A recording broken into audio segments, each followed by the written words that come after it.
Hello everybody and welcome. In this video I'm going to show you how to perform ear tip fit test for your Earbuds CMF Buds Pro 2. You have to start by open Nothing X application, and if you add your earbuds to the application, you will see it in the application, and also you will have the same menu as I am. Now scroll down, and you need to find device settings and tap on it. Right here at the bottom we have ear tip fit test, so tap on it. Now put your earbuds to your ears and then don't speak.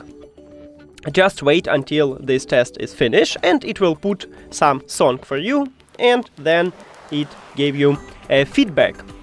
So let's get started. Click Start Test.